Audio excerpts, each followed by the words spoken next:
नमस्कार दोस्तों, स्वागत है मेरे YouTube चैनल टीचर ज्योति पे। तो आई होप आप सभी अच्छे होंगे। तो आज हम बात करने वाले हैं इंट्रोडक्शन ऑफ पॉलिटी के बारे में। पॉलिटी क्या है, पॉलिटी की ज़रूरत क्यों पड़ी, पॉलिटिक के अंदर क्या क्या चीज़ें आती है, तो आज हम इन्हीं सब विषयों पर चर्चा करने वाले हैं। तो चलिए शुरू करते हैं। सबसे पहले तो देखिए, आदिम अवस्था थी। पहले के टाइम में आदिम अवस्था थी मतलब क्या, कि लोग ऐसे ही रहते थे, ना कोई रूल्स थे, ना रेगुलेशन थी, ना चलाने वाली कोई सरकार थी, ना कोई संविधान था, कुछ भी नहीं था। तो उसके बाद आदिम अवस्था थी। फिर उसके बाद क्या हुआ, मुख्य काम मतलब बहुत सारे काम पड़ने लगे। फिर उन्होंने क्या किया, शिकार करना शुरू किया। फिर जो आदिम अवस्था थी वो ग्रुप कबीले का निर्माण हो गया। मतलब वो लोग क्या होने लगे कि ग्रुप में रहने लगे जगह जगह। पहले तो वो वैसे ही रहते थे, तो फिर वो क्या हुआ, ग्रुप में रहने लगे। फिर ग्रुप जो था वो डिवीज़न ऑफ वर्क, यानी कि उन्होंने क्या किया, काम करने, अपने कामों को उन्होंने बांट लिया आपस में। अब ग्रुप बनेगा जहाँ पे 4 लोग या 8 लोग रहेंगे, तो उसमें क्या, तुम ये काम करो। जैसे किसी को मिल गया शिकार करना कि तुम शिकार करो, किसी को मिल गया खाना पकाना कि तुम खाना पकाओ, किसी को मिल गया कि जंगल की सिक्योरिटी करो कि जंगली जानवर ना आए, ठीक है। तो जंगली जानवरों से सिक्योरिटी करना। फिर जो ग्रुप थे वो कबीले बड़े होने लगे और स्टेट राज्य में स्थित हो गए। मतलब वो जो कबीले थे वो बड़े होने लगे और वो एक राज्य में परिवर्तित होने लगा। फिर जब राज्य में परिवर्तित होने लगा तो उन्हें क्या था, रूल्स रेगुलेशन की ज़रूरत पड़ी। तो रूल्स की ज़रूरत महसूस होने लगी। फिर उन्हें क्या हुआ कि रूल्स कौन बनाएगा। उनके मन में क्वेश्चन आया कि आखिर रूल्स बनाएगा कौन, रूल्स क्या होंगे, मतलब रूल्स होंगे क्या आखिरकार, और रूल्स तोड़ने पर क्या होगा, मतलब अगर हमने रूल्स तोड़े तो हमें क्या पनिशमेंट मिलेगी या कोई सज़ा मिलेगी या नहीं। तो मतलब यही सब चीज़ें मन में आने लगी। तो फिर रूल्स कौन बनाएगा, रूल्स सरकार बनाएगी। रूल्स क्या होंगे, संविधान में लिखा होगा कि रूल्स क्या होंगे और किसे फॉलो करने हैं। संविधान में लिखा हुआ रूल्स वो सभी लोगों को फॉलो करना होता है। तो रूल्स तोड़ने पर क्या सज़ा होगी, ये न्यायपालिका डिसीजन लेगी कि रूल्स तोड़ने पर क्या पनिशमेंट दी जाएगी। तो चलिए आगे देखते हैं। देखिए, पॉलिटिक्स क्या है, पॉलिटी क्या है। पॉलिटी दो नाम से जुड़कर बनी है, पॉली प्लस सिस्टम, ठीक है। पॉलिटिक का मतलब क्या होता है, पॉली प्लस सिस्टम।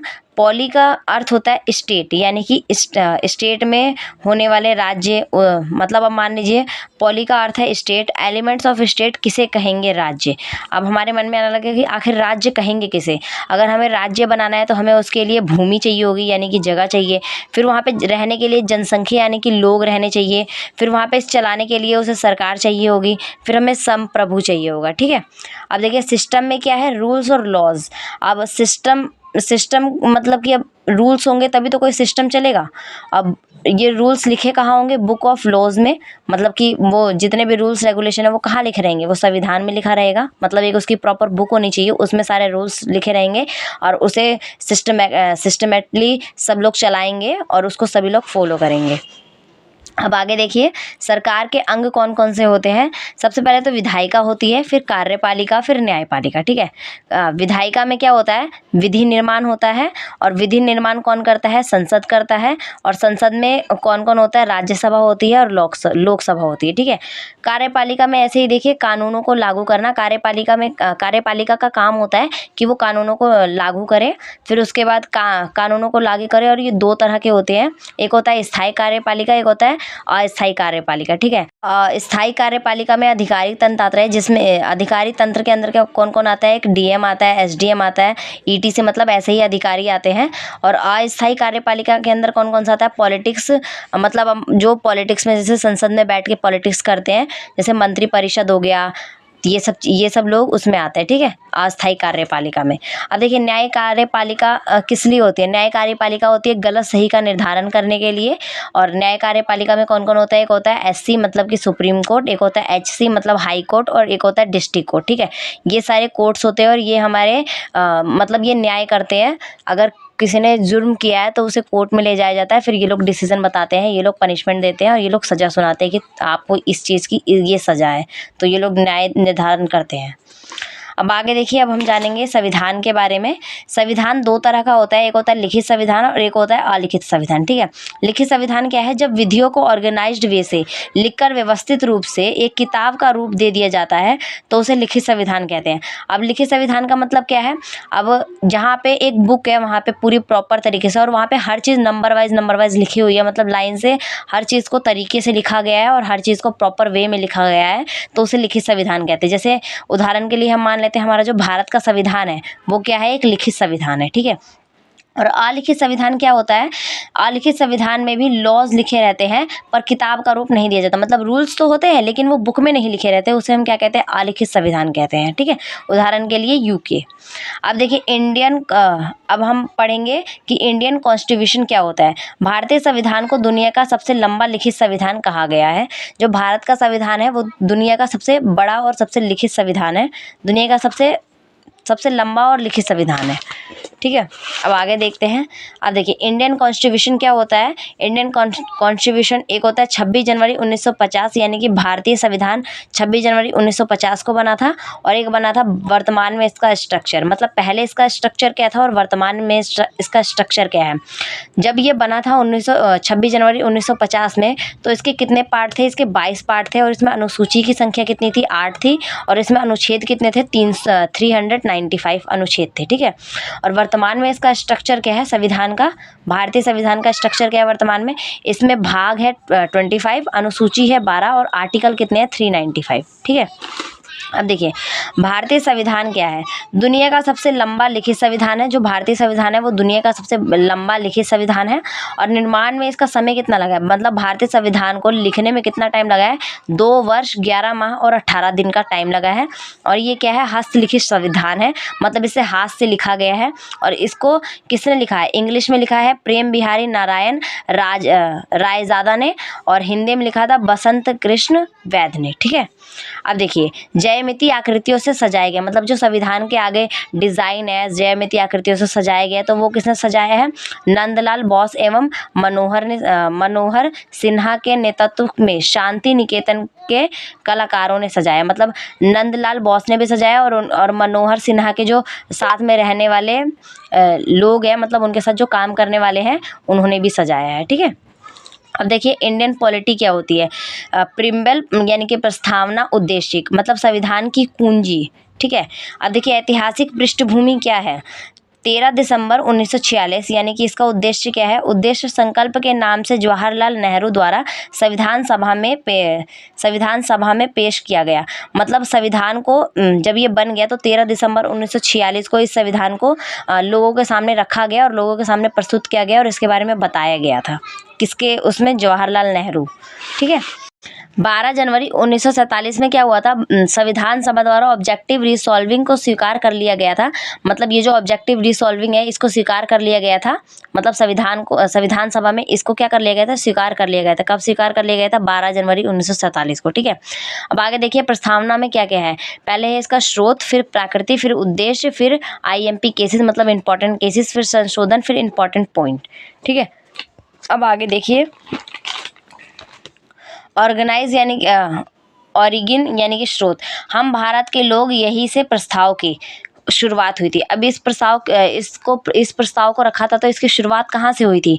इसकी शुरुआत ये कह के हुई थी कि हम भारत के लोग हैं, हम भारत के लोग हैं, यहीं से इसकी शुरुआत हुई थी, जब किसी ने बोला था कि हम भारत के लोग हैं। ठीक है, संविधान भारतीयों द्वारा निर्मित है। संविधान किसके द्वारा निर्मित है? संविधान भारतीयों द्वारा निर्मित है।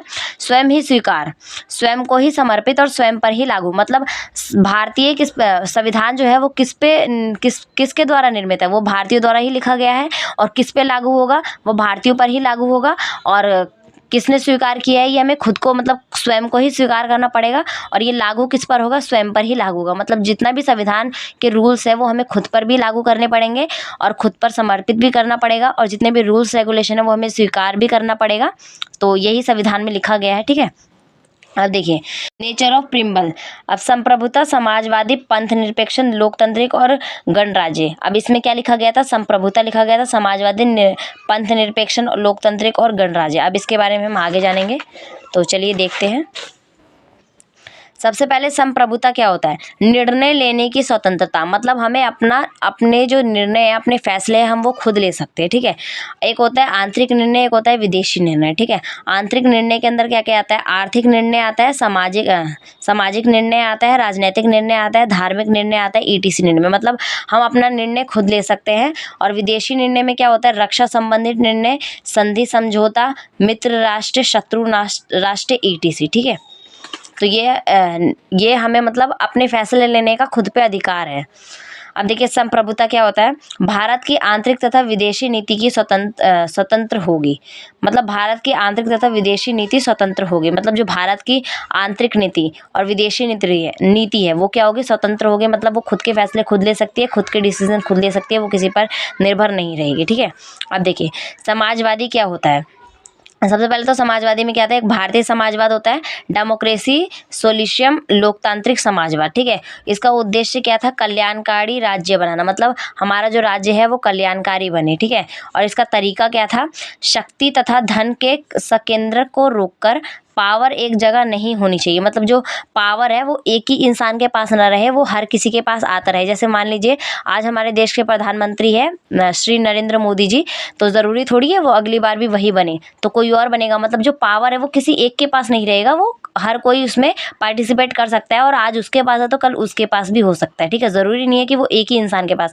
जैसे मान लीजिए अगर एक इंसान अगर मुख्यमंत्री बन गया तो ज़रूरी नहीं है वो अगली बार भी मुख्यमंत्री बने। तो इसलिए वो रूल्स रेगुलेशन बनाए गए हैं। इसका तरीका, समाजवादी का तरीका क्या रखा गया है कि पावर जो है वो किसी एक इंसान के पास नहीं रहेगी। ठीक है। या मजदूर एवं वंचित वर्ग का भी कल्याण हो, मतलब कल्याण सबका हो, ऐसा ना हो कि जो नीचे वर्ग के लोग हैं उनका कल्याण ना हो, सिर्फ अपने ही जात। जैसे मान लीजिए अब कोई यादव में कोई बना है तो ज़रूरी नहीं है वो अपने ही जात का, अपने ही कास्ट का बस कल्याण करे, वो दूसरे कास्ट का कल्याण ना करे। या मान लीजिए कोई चौहान वर्ग का है, अब वो अपने ही कास्ट का मतलब कल्याण करे और दूसरे कास्ट के बारे में ना सोचे। तो इसलिए ये सब रूल्स बनाए गए थे। अब देखिए पंथ निरपेक्षण क्या होता है, कोई राष्ट्र धर्म में नहीं होगा। मतलब जो भी राष्ट्र है वो कोई किसी का धर्म नहीं देखेगा कि तुम हिंदू हो, चाहे तुम मुस्लिम हो, चाहे तुम्हारी ये कास्ट है। तो वो लिखा गया था कि कोई भी राष्ट्र धर्म नहीं होगा। नागरिकों को अपना धर्म चुनने की स्वतंत्रता होगी। जो यहाँ के भारतीय लोग होंगे उनको अपना धर्म चुनने की स्वतंत्रता होगी। मतलब अगर आप चाहे तो आप हिंदू हैं चाहे मुस्लिम हैं, तो आप अपना कास्ट है, अपना धर्म खुद ही चुन सकते हैं। ये नहीं है कि हम आपको ज़बरदस्ती बोलेंगे कि आप हिंदू बन जाइए, या ये नहीं है कि हिंदू को ज़बरदस्ती बोला जाएगा कि आप मुस्लिम बन जाइए। मतलब कोई भी कास्ट है, क्रिश्चियन बन जाइए, तो कोई भी फोर्स नहीं करेगा। आप नागरिकों को अपना धर्म चुनने की स्वतंत्रता होगी। ठीक है। सभी धर्म को समान वीरता दी जाएगी। अब ऐसा नहीं है कि कोई ऊंची कास्ट का लोग है, अब मान लीजिए जो जनरल में आते हैं, तो ज़रूरी नहीं है कि उन्हें ज़्यादा पावर दिया जाएगा या ज़्यादा वीरता दी जाएगी, मतलब ज़्यादा अहम महत्व दिया जाएगा, ऐसा कुछ नहीं होगा। सबको यहाँ पे बराबर ही रखा जाएगा। ठीक है। धर्म के अंदर किसी विशेष पंथ को भी वीरता नहीं दी जाएगी। अब देखिए इस वही बात है, अब कोई धर्म है, ज़रूरी नहीं है कि धर्म में भी, अब धर्म के अंदर भी बहुत सारे तरह के कास्ट होते हैं। तो उसमें ये नहीं है कि इस कास्ट के जात को, मतलब मान लीजिए अब जनरल है, अब जनरल को हम ज़्यादा महत्व दे देंगे या ओबीसी को ज़्यादा महत्व देंगे, एससी एसटी को छोड़ देंगे, ऐसा कुछ नहीं है। सबको इक्वलिटी मिलेगी, सबको बराबरी मिलेगी, सबको बराबरी का हक मिलेगा, सबको स्वतंत्रता है। तो ये चीज़ लिखी गई थी पंथ निरपेक्षण में। अब देखेंगे लोकतांत्रिक डेमोक्रेसी। लोकतंत्र क्या है, सरकार अथवा सरकार के प्रतिनिधि निर्वाचित होते हैं। ठीक है। अब देखिए अब्राहम लिंकन ने क्या कहा था, लोकतांत्रिक क्या है, अब्राहम लिंकन के शब्दों में जानते हैं। उन्होंने कहा था कि of the people, by the people, for the people. Of the people मतलब जनता का शासन, लोगों के द्वारा शासन और लोगों के लिए शासन। मतलब जनता का शासन यानी कि यहाँ पे जितनी भी जनता है वो सब शासन कर सकती है, लोगों के द्वारा शासन। अब मान लीजिए हम अगर किसी भी पॉलिटिक्स को जाके वोट देते हैं, जैसे मान लीजिए अब हमारे बीजेपी है, अब हम लोग जाके उन्हें वोट देते हैं तभी तो वो जीतते हैं। तो लोगों द्वारा शासन और लोगों के लिए शासन, और वो किसके लिए शासन कर रहे हैं, वो हमारे लिए शासन कर रहे हैं। अगर मान लीजिए कोई को वो कभी वो कुछ रूल्स चलाते हैं, चाहे कुछ बीमा वगैरह चलाते हैं, कुछ भी चलाते हैं, तो वो लोगों के लिए चलाते हैं, रोड बनवाते हैं, सड़क बनवाते हैं, तो वो किसके लिए, लोगों के लिए। तो अब्राहम लिंकन ने कहा था कि जनता का शासन, जनता के द्वारा शासन और लोगों के लिए शासन। ठीक है। जैसा समाज वैसे सरकार। ऑफ द पीपल का मतलब क्या है, जैसा समाज वैसे सरकार। फिर बाय द पीपल का मतलब क्या है, निर्वाचन चुनाव, यानी कि स्वतंत्र निरपेक्ष एवं लगातार। अब मान लीजिए हम लोग चुनाव करते हैं, तो बाय द पीपल का मतलब क्या, लोगों के द्वारा शासन, यानी कि हम जैसे चुनेंगे वही बनेगा, वही बनेंगे, हमारे क्या बोलते हैं, सरकार बनेगी। और लोगों के अच्छे के लिए शासन, यानी कि वो किसके लिए शासन कर रहे हैं, वो हमारी भलाई के लिए ही शासन कर रहे हैं। अब हम देखेंगे रिपब्लिक यानी कि गणराज्य के बारे में। इसका अर्थ क्या होता है? सामान्य अर्थ कि सामान्य अर्थ है राजा का बेटा राजा नहीं बनेगा। ज़रूरी नहीं है कि राजा का बेटा राजा ही बने, ऐसा कुछ लिखा नहीं है, या प्रधानमंत्री का बेटा प्रधानमंत्री ही बनेगा, ऐसा कुछ भी नहीं लिखा गया है हमारे संविधान में। ठीक है, अब देखिए राष्ट्र का प्रमुख प्रत्यक्ष एवं अप्रत्यक्ष रूप से निर्वाचित होगा। मतलब देखिए 2 तरह से निर्वाचित होगा, एक प्रत्यक्ष रूप से और एक अप्रत्यक्ष रूप से। प्रत्यक्ष रूप मतलब जनता ने जो चुना है, ठीक है, जनता ने जिसको चुना है उसे हम क्या कहते हैं? प्रत्यक्ष कहते हैं। और अप्रत्यक्ष जिसको मंत्रिपरिषद ने चुना है उसे अप्रत्यक्ष चुनाव कहते हैं। ठीक है, देखिए यही लिखा होगा यहाँ पे, जिन चुनाव में जनता के द्वारा किसी को चुना जाता है तो उसे प्रत्यक्ष चुनाव कहते हैं, और जिनको मंत्रिपरिषद लोग चुनते हैं उन्हें अप्रत्यक्ष चुनाव कहते हैं। आई होप आप सभी को वीडियो पसंद आई होगी। तो वीडियो पसंद आई तो प्लीज़ वीडियो को लाइक कीजिएगा और ज़्यादा से ज़्यादा शेयर कीजिएगा, और ऐसे ही नॉलेजेबल वीडियो के लिए मेरे चैनल को सब्सक्राइब कीजिएगा। Thanks for watching. Thank you.